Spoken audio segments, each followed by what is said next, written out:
Hello students, welcome to my YouTube channel. और आज हम स्टार्ट कर रहे हैं पार्ट 2 कॉम्प्लेक्स नंबर और क्वाड्रेटिक इक्वेशन का। ये इंट्रोडक्शन ही आपके पास है। फिफ्थ चैप्टर में जो भी आपके टर्म्स यूज़ हो रही है बेसिकली 5.1 में, वो इंट्रोडक्शन पार्ट 1 में मैंने आपको बता दिया। देन हम पार्ट 2 आज करेंगे।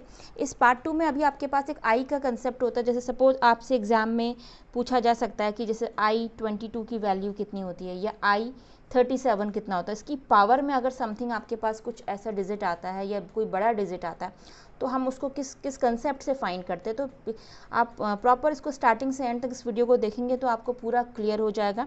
तो बेसिकली मैंने आपको ये बताया था कि हमारे पास जो हम यहाँ से स्टार्ट करते हैं, हमारे पास आई की जो वैल्यू होती है वो रूट ऑफ -1 होती है। ये बात हम अच्छे से जानते हैं, ये मैंने बता दिया आपको। आई इक्वल टू आयोटा, आई को हम आयोटा बोलते हैं। आयोटा की जो वैल्यू होती है अंडर रूट ऑफ -1 होती है। सेम थिंग जब हम इसका स्क्वायर कर देते हैं तो बोथ साइड अगर स्क्वायर करेंगे तो यहाँ स्क्वायर हो जाएगा और ये रूट हट जाता है और इसकी वैल्यू -1 आ जाती है। ये तो थी बात सिर्फ आई और आई स्क्वायर की, जो कि बहुत ईजी है फाइंड आउट करना। देन हम बात करते हैं आई क्यूब की। इसी तरीके से मैं आपको सारा सीरीज बताऊंगी कि हम किसी पावर में अगर ग्रेटर से ग्रेटर वैल्यू को भी फाइंड आउट कर सकते हैं। कैसे करेंगे? आई इक्वल्स टू आपको पता चल गया under root of -1, i square equals to -1। Then i cube को हम ऐसे ब्रेक करके लिख सकते हैं आई स्क्वायर इंटू आई, है ना। मल्टीप्लाई करने में पावर्स ऐड हो जाती है तो यहाँ आई स्क्वायर है, यहाँ आई की पावर 1 है, 2 + 1 = 3 हो जाएगा। तो इसका आंसर कितना आ जाएगा? आई स्क्वायर की वैल्यू -1, आई स्क्वायर की वैल्यू कितनी है? -1 into I which is equal to -1 into i is minus का आई। तो यानी कि आपके पास आई क्यूब कितना आया? ये आपके पास आई क्यूब आ गया। देन आपके पास है, ये मेरे पास आई था, ओके, ये मेरे पास आई स्क्वायर था, फिर आपने देखा आई क्यूब भी निकल के आ गया। अब सपोज आई क्यूब के बाद मैं I4 निकालना चाह रही हूँ, तो I4 का कैसे रहता है कंसेप्ट? I4 को आप इस तरीके से लिख सकते हो आई स्क्वायर की होल पावर 2, है ना। आई स्क्वायर इज -1 की power 2 which is equal to -1 का स्क्वायर कितना होता है? +1। तो I4 भी आपके पास निकल के आया, I4 की वैल्यू +1 आ गया। तो आप बेसिकली इसे और इसे थोड़ा सा माइंड में रखेंगे अपने कि ये वैल्यूज़ आपको बाय हार्ट लर्न होनी चाहिए कि I4 अगर आपसे कोई पूछे तो आपको पता होना चाहिए कि 1 होता है, and i cube is -i and i square is -1, that's it, and i is equal to under root of -1। Now next जो हमारे पास है, जैसे सपोज हमसे बोला जाएगा I20 कितना होता है। I20 को हम सबसे पहले जब भी ऐसा कंसेप्ट आता है कि आपको कोई ग्रेटर नंबर मिलता है, यानी कि 4 से जो भी ग्रेटर नंबर होंगे, तो उसके लिए क्या आपको करना है? रफ में 4 जो भी नंबर पावर में गिवन है उसको आप 4 से डिवाइड करेंगे, ऐसे, ओके। तो डिवाइड करते हैं इसको, 4 × 5 = 20 और रिमाइंडर आ गया 0, ठीक है। आपने इसको तब तक डिवाइड करना था जब तक कि रिमाइंडर 0 ना जाए। जब आपके पास रिमाइंडर 0 हो गया तो we can write this I20 is equal to I⁴ की whole power 5 which is 4 × 5 = 20 plus remainder जो आएगा वो आप ऐसे लिख देंगे। आप इसको इसी तरीके से लिखते हैं ना। अगर सपोज इसको आप उस फॉर्म में लिखे जो आप dividend equals to divisor into quotient plus remainder form में लिखते हो ना, आपको पता है कि डिविडेंड इज इक्वल टू होता है divisor into quotient plus remainder, यही तो फॉर्मेट होता है। तो आप कैसे करते हैं? 4 × 5 + 0।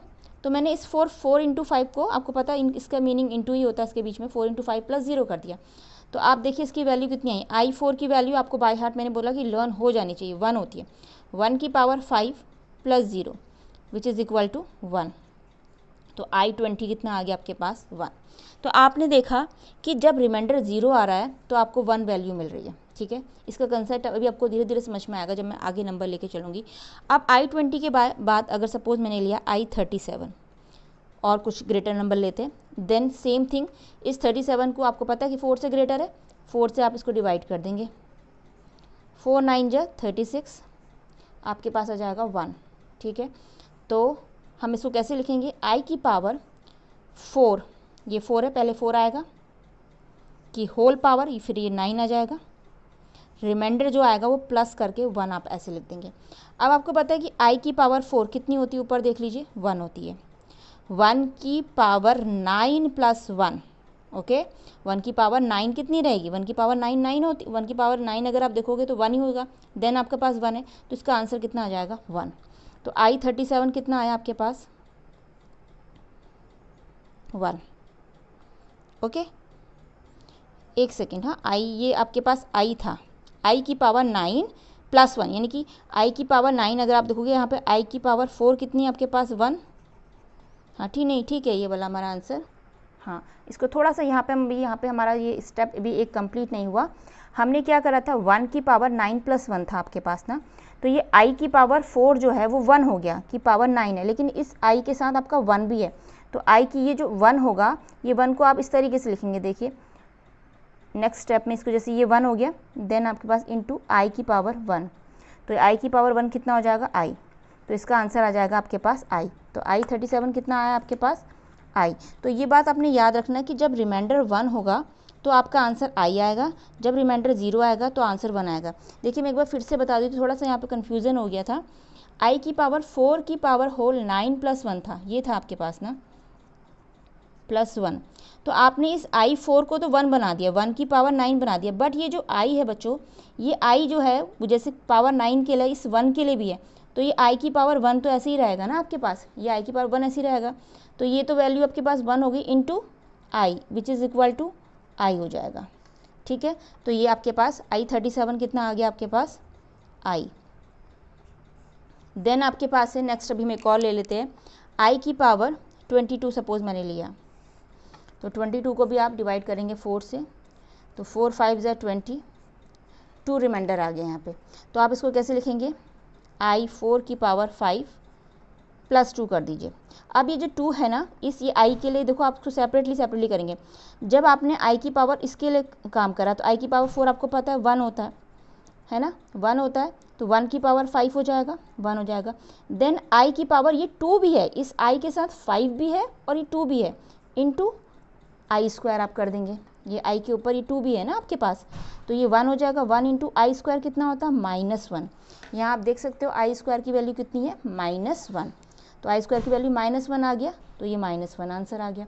तो I22 कितना निकला आपके पास -1, I37 आपके पास निकला था आई, और I22 -1। तो इससे आप क्या समझे, देखिए अब यहाँ पे आपको थोड़ा सा मैं आपको एक ट्रिक बताती हूँ जिससे कि आप इस क्वेश्चन को बिना देखे बिना सॉल्व करे भी आंसर कर सकते।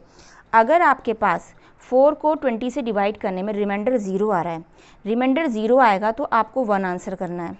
अगर रिमाइंडर 1 आएगा तो आंसर आएगा आई, अगर रिमाइंडर 2 आएगा तो आंसर आएगा -1। ठीक है, ठीक है, तो ये आपने कंसेप्ट क्या देखा, 0 रिमाइंडर पे 1, 1 रिमाइंडर पे आई एंड 2 रिमाइंडर पे आपका -1 आंसर आएगा। तो सेम थिंग अगर आपके पास मैं बोलूँ कि रिमाइंडर 3 आता है, सपोज आपका रिमाइंडर 3 आता तो आंसर क्या आएगा, तब आंसर आपके पास आता है माइनस का आई।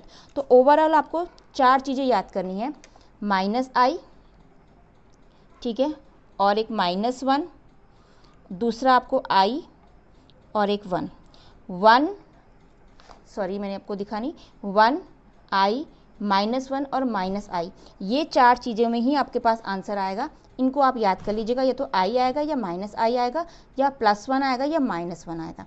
तो मैं इसको प्रॉपरली, जैसे आपने इस टर्म वाइज इसको फाइंड आउट करना सीखा कि I37 में आंसर i आ रहा है, तो मैं इसका कंसेप्ट आपको यहाँ पे प्रॉपर लिख देती हूँ। तो ये कंसेप्ट मैं पूरा आपको यहाँ पे लिख देती हूँ। अगर आपके पास i की पावर 4k + 0 है, अगर रिमाइंडर 0 है तो i 4k रहेगा और इसका आंसर आ जाएगा आपके पास 1, अगर रिमाइंडर 0 है।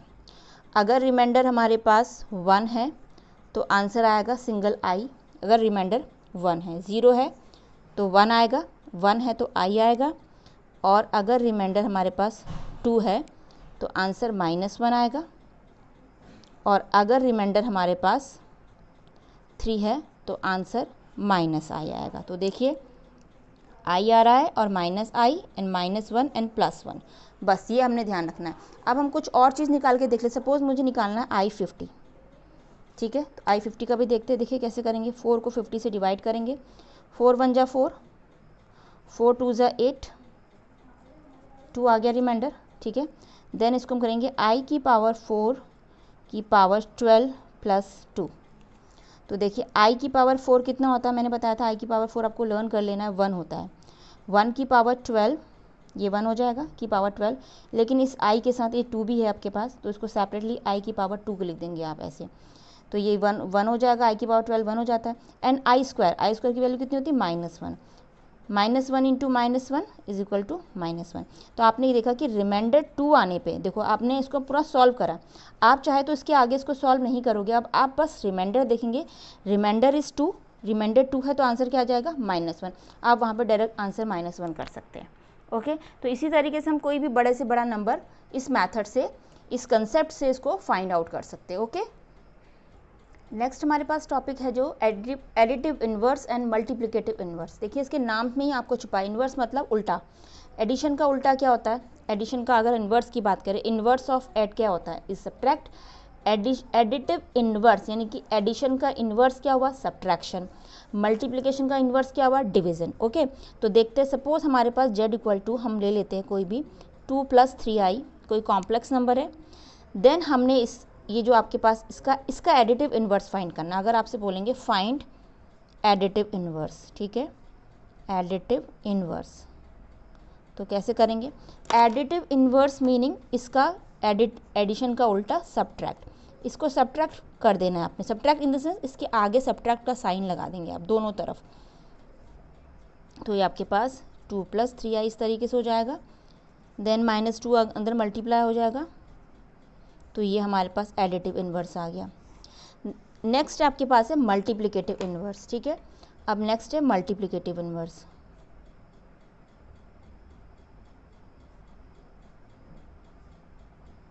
मल्टीप्लिकेटिव इन्वर्स जैसे आपके पास z इक्वल टू है 2 + 3i, मल्टीप्लिकेशन का उल्टा क्या होता है आपके पास, डिवीज़न होता है। ओके, तो इसका डिवीज़न कर लेंगे यानी कि इसका रेसिप्रोकल कर लेंगे, इसको डिवाइड फॉर्म में, जैसे आपके पास प्लस से इसको हमने माइनस करा था, इसको डिवाइड करना है, तो यानी कि आप इसका इन्वर्स करोगे, यानी जेड का इन्वर्स कितना हो जाएगा 1/z, तो ये डिवीज़न फॉर्म में आ गया। सेम थिंग यहाँ हो जाएगा 2 + 3i।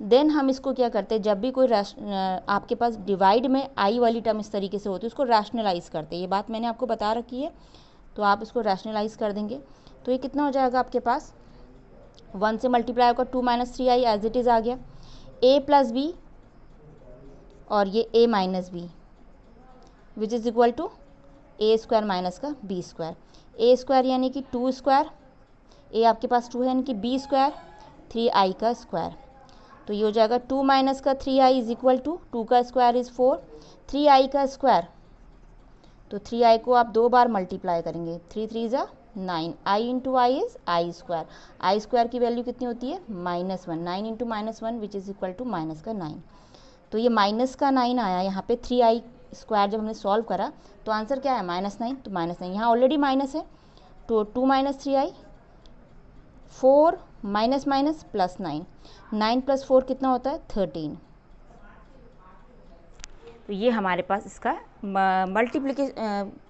मल्टीप्लिकेटिव इन्वर्स का जब हमने इसका इन्वर्स फाइंड आउट करा। मल्टीप्लिकेटिव इन्वर्स क्या होता है, यानी कि कोई भी जो कॉम्प्लेक्स नंबर दिया है उसको डिवीज़न फॉर्मेट दे देना, तो वो मल्टीप्लिकेटिव इन्वर्स हो जाता है, यानी कि मल्टीप्लाई का इन्वर्स उल्टा डिवीज़न हो गया। तो ये हमारा पार्ट 2 था जिसमें मैंने इंट्रोडक्शन बताया। नेक्स्ट अभी हमें अगर इसमें कुछ टर्म्स बची होंगी तो हम वो टर्म्स भी आगे करेंगे पार्ट 3 में, अदरवाइज़ ऐसा कर सकते हैं कि हम इसके बाद 5.1 एक्सरसाइज आपको पहले करवा दें और रेस्ट टर्म जो बची है वो अगले इंट्रोडक्शन में कंप्लीट हो जाएगा। तो students please like share and subscribe my channel. Thank you and thanks for watching.